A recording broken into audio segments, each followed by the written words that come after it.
9ویں صدی کا شہر بخارا تھا۔ اس شہر میں ایک سادہ سا گھر تھا جہاں آسائشیں نہیں تھیں مگر علم کی روشنی ضرور تھی۔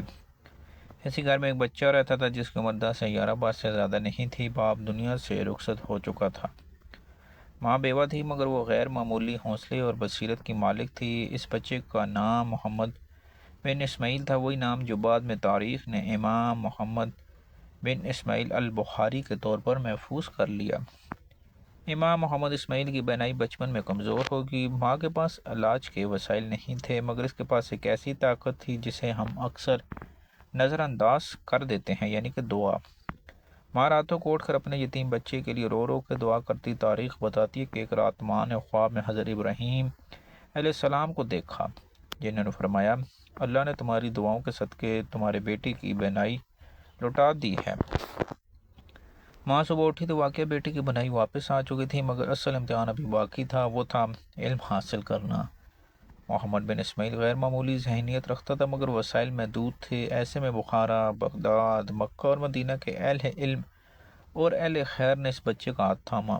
کسی نے کتابیں فراہم کی، کسی نے رہائش دی، کسی نے کھانے کا بندوبست کیا اور کسی نے اس کی مالی معاونت کی، لیکن یہ سب کچھ کرتے ہوئے کسی نے اس بچے سے یہ نہیں پوچھا تم بدلے میں کیا دو گے۔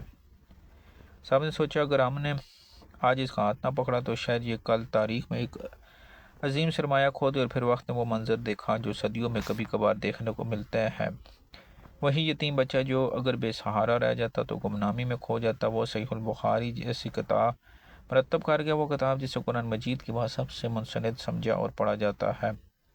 یہ محض ایک تاریخی واقعہ نہیں، یہ ایک پیغام ہے، اور پیغام یہ ہے کہ ایک بچے کی تعلیم پوری امت کی سمت بدل سکتی ہے۔ رمضان آتا ہے تو ہم عبادات کا حساب شروع کر دیتے ہیں، کتنے روزے رکھیں گے، کتنی تراویح پڑھیں اور کتنی تلاوت کریں، لیکن شاید ہم یہ بھول جاتے ہیں کہ رمضان صرف اعمال گننے کا مہینہ نہیں، یہ دوسروں کے بوجھ بانٹنے کا بھی مہینہ ہے۔ یہ وہ مہینہ ہے جو ہمیں یاد دلاتا ہے کہ معاشرے کے سب سے کمزور فرد کے ساتھ ہمارا رویہ ہماری عبادت کا اصل پیمانہ ہے۔ پاکستان میں ہر سال ہزاروں بچے یتیم ہوتے ہیں، ان میں سے اکثر کے پاس صلاحیت، ذہن اور آگے بڑھنے کا جذبہ ہوتا ہے، مگر ان کے پاس ایک چیز کی کمی ہوتی ہے، وہ ہے موقع۔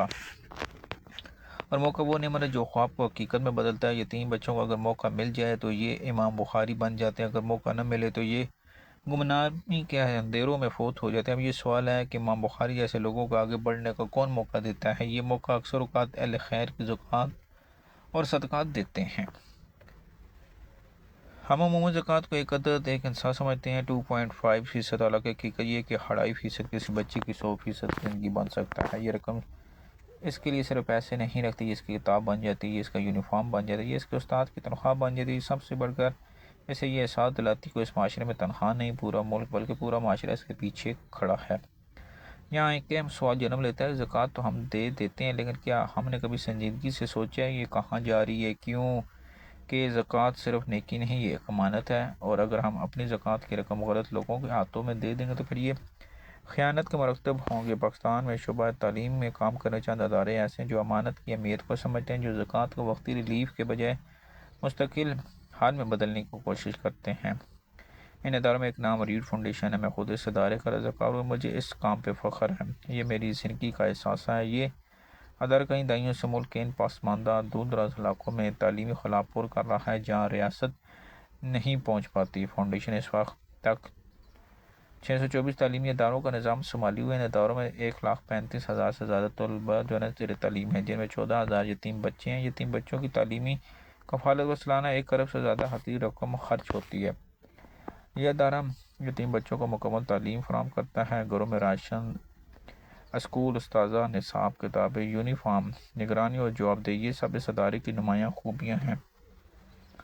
آپ اگر اس ادارے کے ڈونر ہیں تو آپ جان سکتے ہیں کہ آپ کی زکوٰۃ جو ہے نا کہاں خرچ ہو رہی ہے، یہ کس بچے کی تعلیم پہ لگ رہی ہے، اس کے کیا نتائج سامنے آ رہے ہیں۔ یہی شفافیت اعتماد کو جو نا جنم دیتی ہے، اور یہ اعتماد کسی فلاحی نظام کی بنیاد ہوتا ہے۔ اس لیے بہت سے اہل خیر ریڈ فاؤنڈیشن کو زکوٰۃ اور صدقات کے لیے ایک قابل اعتماد اور امین ادارہ سمجھتے ہیں۔ یتیم بچوں کی کفالت محض مالی مدد نہیں ہوتی، یہ اخلاقی اور انسانی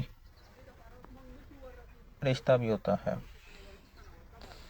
جب کوئی بچہ یہ جان لیتا ہے کہ دنیا میں کوئی جو اس کے مستقبل کے لیے فکر مند ہے تو اس کے اندر نیا اعتماد پیدا ہو جاتا ہے۔ یہ خود کو بوجھ نہیں یا مکان سمجھنے لگتا ہے، یہ احساس اسے محنت صبر و کامیابی کی طرف لے جاتا ہے۔ جو اس کے اندر ہم ایک ایسے معاشرے میں رہتے ہیں جہاں وسائل محدود مگر صلاحیتیں بے شمار ہیں۔ ہم نے اگر ان صلاحیتوں کو ضائع ہونے دیا تو تاریخ ہمیں معاف نہیں ہونے دے گی۔ امام بخاری جیسے لوگ ہمیں یہ یاد دلاتے ہیں کہ یتیم کمزوری نہیں بلکہ دل کا معاشرہ اپنی ذمہ داری ادا کرے۔ ریڈ فاؤنڈیشن کے تعلیمی اداروں میں اس وقت 14,000 سے زائد یتیم بچے آپ کے دست شفقت کے منتظر ہیں۔ ایک بچے کی تعلیمی کفالت 60,000 سے کی جا سکتی ہے۔ اللہ نے اگر آپ کو توفیق دے تو آپ ایک سے زیادہ بچوں کی کفالت کا ذمہ لے۔ فاؤنڈیشن آپ کو آپ کے زیر کفالت بچوں کی مکمل تفصیل مہیا کرے گی۔ ہر سال ان کی پروگریس رپورٹ سے بھی آگاہ رکھیں، لیکن آپ کسی بچے کی ذمہ داری نہیں لینا چاہتے تو آپ جتنی رقم دے سکتے ہیں وہ ارسال کر دیں۔ آپ کی یہ رقم یتیم بچوں کے قائم فنڈ میں جائے گی۔ رمضان ہمیں یہ سنہری موقع دیتا ہے کہ ہم زکوٰۃ، صدقات، خیرات کو محض ایک فرض سمجھ کر ادا نہ کریں بلکہ انہیں قوم کے مستقبل میں سرمایہ کاری بنائیں۔ کسی بچے کی تعلیم پہ لگایا گیا پیسہ وہ فصل ہے جو نسلوں تک پھل دیتی ہے۔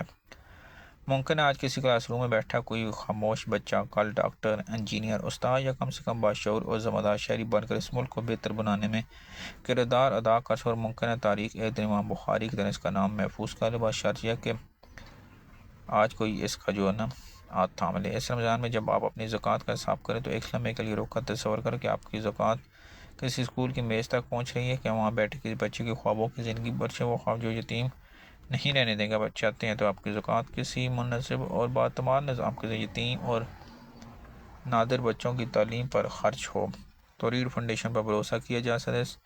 رمضان زکوٰۃ کو صرف ایک عادت نہ رہنے دیں۔ یہ سوچیں آپ نے کسی ایسے شخص 21 میں بخارا کے یتیم بچے کال پر یتیم بچہ امام بخاری شاید